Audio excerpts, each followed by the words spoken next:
Collin, walk us through these last couple of games for you. I mean, you came up with monstrous performances. You get a shutout against Chicago. You also get a big win against the Milwaukee Admirals, all in response to that quick game you had against the national president, the Chicago Blackhawks. It's been probably a whirlwind of emotions. I mean, the highs with the shutout and the lows as well. But, I mean, how have you processed these last few games?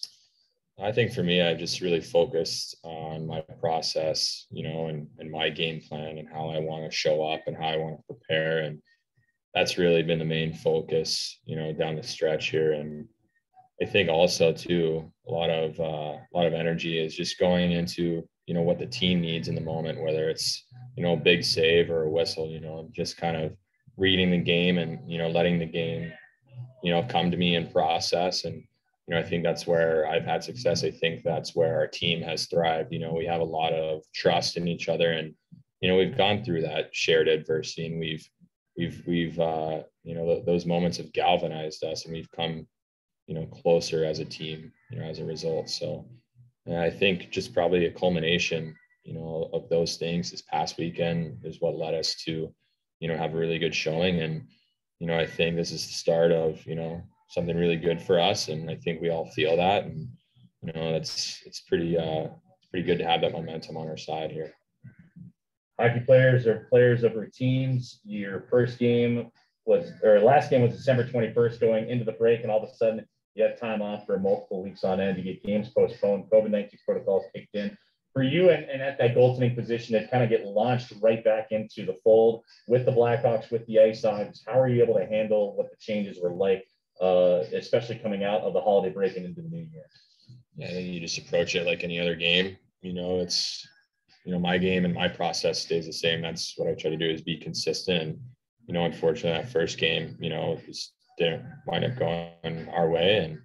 And, I think, I would have liked to, have a different showing, but there's a great parity in that league, and, we have to be.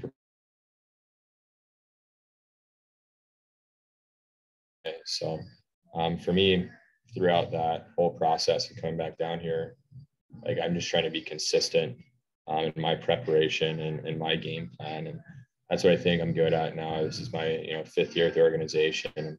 And, I've been through the highs, I've been through the lows, I've had my lumps. So there's really nothing that I feel like I haven't seen, or at least, experienced a dose of. And yeah. J-Tap, your line is active. Hey, Collin, how are you? Good, how are you? You mentioned the words game plan. What is, break down a little bit of what you consider your game plan right now? I'm assuming big picture kind of thing. Yeah, sure. I think, for me, what it really comes down to is being confident, in my crease, playing, top of my crease, and, challenging, shooters, and feeling good with, the way that I'm like composing myself, so to speak, like how my body is like presented to the shooter and taking away a lot of net. So that's really a feeling that I establish and kind of strengthen throughout practice and getting those reps. So it's been nice, to, be in Rockford and, get a lot of action. So that's really kind of strengthened that. But also just kind of controlling the play more so the best I can when I have the opportunity to, whether that's, like I said before, making, big save on like a odd man rush or something, or, maybe taking a whistle instead of playing the puck, or making a smart puck play, making it easier on my defensemen. So those are just a few things, that kind of go into that game plan that I was alluding to. How would you describe your journey so far? Overall, like in the again, past, big picture pro hockey, I think there's been a lot of room for growth on my end, and a lot of room to kind of use my experience to my advantage, and I feel like for the most part I've been able to do that. I think I'd like to be more consistent overall, whether it's here in Rockford or up top in Chicago. I think that's one thing that I can always be better with, is just, kind of making sure my game's tight, being consistent, giving a similar effort and performance every single night, so I can be relied upon, in either, the NHL or the AHL. But I think for me, yeah, there's definitely been, some frustration at times, but when you put things into perspective, like, main thing I want to do is stop the puck and have fun doing it. So I think all in all, like, I've really enjoyed, that about this organization and then the experience and journey that I've had thus far. So I think, I can't be anything but happy with that. Thanks, buddy. Any additional questions for Collin, Delia?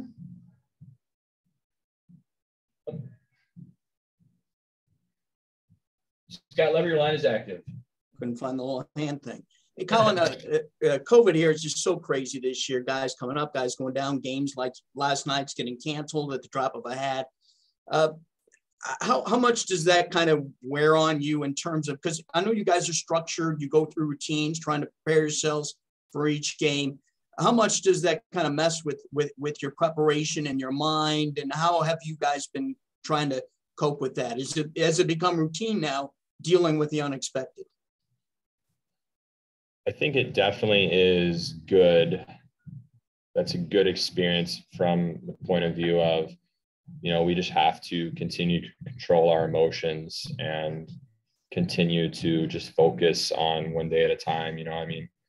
I think the other day when the game got canceled, or we heard the game got canceled, we're kind of upset, because I think, like, we're really starting to play, our type of hockey, and which is pretty consistent with, our identity and culture and how we want to perform every night. And, when you're hot and when you're rolling and you're feeling good, you just want to keep going. You don't want to, put the brakes on. But, I think one thing that, multiplicity of things, but one thing that I really credit, the coaches for is that, even though we didn't have the game today, we still got out there and worked really hard. And, Anders and Nighty and Pete, they put us in situations that were very similar to a game. So, even though we don't have a game, I think that it's really allowed our coaching staff and our players to, get creative, come together and find ways to still, simulate like a game like atmosphere. And then we're also, we're progressing in that way too, right? Because we get to work on those similar systems.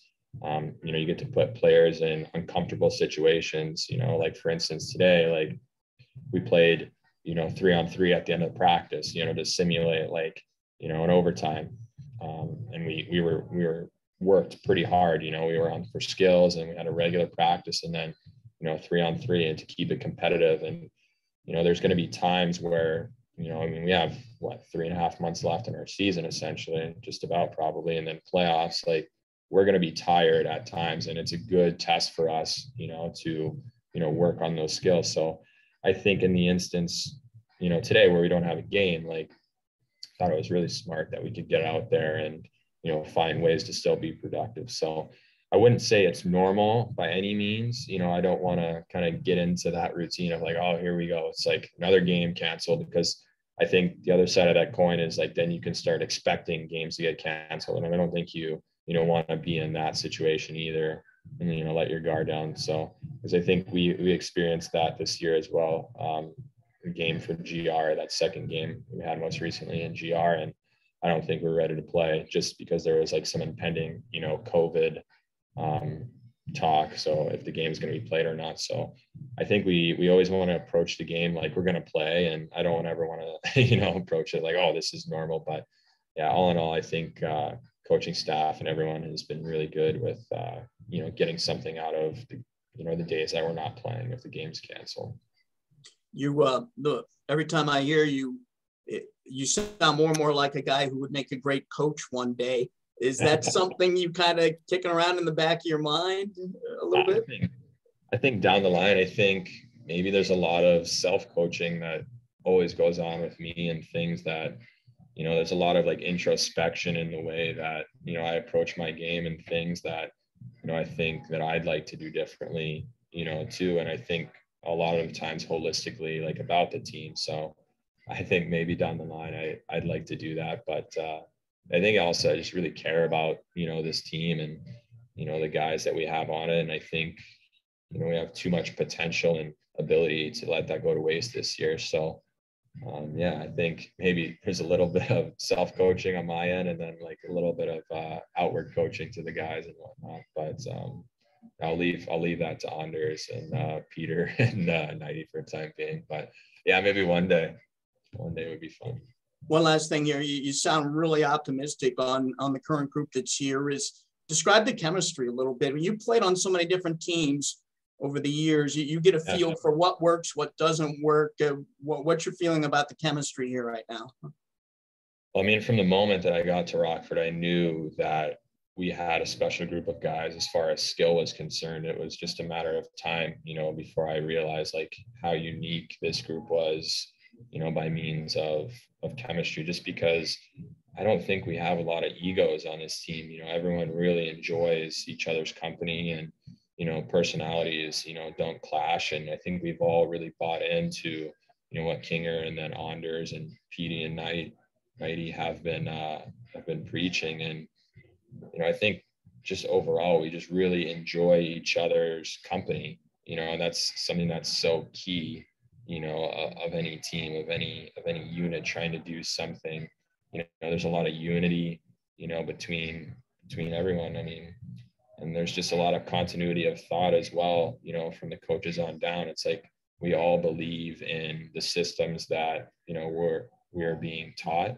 And I think that skeleton, that structure has allowed us, to, fill in a lot with, individual skill too. Like, I think we have to play a structured game, in order to be successful, but we have, the other side of that coin where we have guys that actually can, really play, at a high level and a very highly skilled level. And, I think, that's really fun to see too. So I think for me, as a goalie, like kind of being, you kind of see like the whole game, happen. And as you just sit back, you just kind of watch these guys work, and, you really want to battle for them. And I think, everyone sees how hard we all work, and, you look to the left, look to the right, and you see, your buddy working so hard, and it's like, you want to do that same thing and more. You want to keep pushing that envelope. And I think, if we keep doing that for each other, I think we're going to like where we are at the end of the regular season. And then come playoff time, I think it's going to be really exciting. You sound like a coach again. All right. Great job the other night. Thanks. Thanks for having me. We'll wrap up with one more with Jake's after line is active. Yeah, Collin, real quick, just can you explain a little bit where your hunger level is? Like I asked your coach, just kind of where it's at, where it's angled at, what level it's at right now, and kind of how you go about kind of keeping yourself hungry. Yeah, I think, I guess I could give an analogy. I think if you imagine, if you have like a handful of sand, like the tighter you grasp, like the more sand slips out of your hand. So like, we kind of have that like really solid understanding, like you just kind of have your palm out and you just hold that sand, right? So I think for us, it's like we have our eye on the prize, and we have all this energy, right? We have all this fervor, we have, all this skill, but I think it's employing it in the right times and, having that poise. And I think for us, like we couldn't be, more oriented on the goal at hand, but I think sometimes, hockey is an emotional game. So I think what we've really done a good job as a unit, as a team, coaches included, is, keeping even keel, like we've faced some adversity, throughout the season. And, that's really helped us appreciate, where we are now playing really good hockey, and I think for us, like at the beginning of the season, everyone's just, so tense, so tight. And now, we've had that experience, we've experienced some good things, we've experienced some bad things. So it's just kind of staying poised and, kind of understanding what it takes to win night in and night out. And, redirecting our focus, say the game's not going our way, or if we get a bad call or whatever, we've really done a good job of righting that ship and getting back on track. And I think, that comes down to, personal responsibility. I think our leadership, is top notch. Our captains are doing a great job of, directing our team. And then, you know, the coaching staff is really, you know, keeping everybody in check. You know, I think we want to win so much so, but sometimes that can really blind you. So I think it's kind of in many ways, right? It's a chess match. You know, if you go out, you know, super early with your queen and you're being so aggressive and you give it away too soon, right? You give away one of your most powerful pieces. So I think with us, you know, it's you know, we probably started a little slower than we would like to, but I think it's kind of, you have to look at it like, you know, stats and everything, and that really doesn't matter so much till the end of the season. You know, like during the season you have trends and whatnot, and you know, you have ebbs and flows, but really when we look back, you know, at the end of our regular season and, you know, see where we started, and I think we're going to be really happy with the way that we've oriented our goals, and our work ethic is really kind of reflected, you know, the message that Anders has been relaying to us. So we're definitely hungry, but we want to use that experience, you know, to our advantage. Awesome. Thanks, buddy.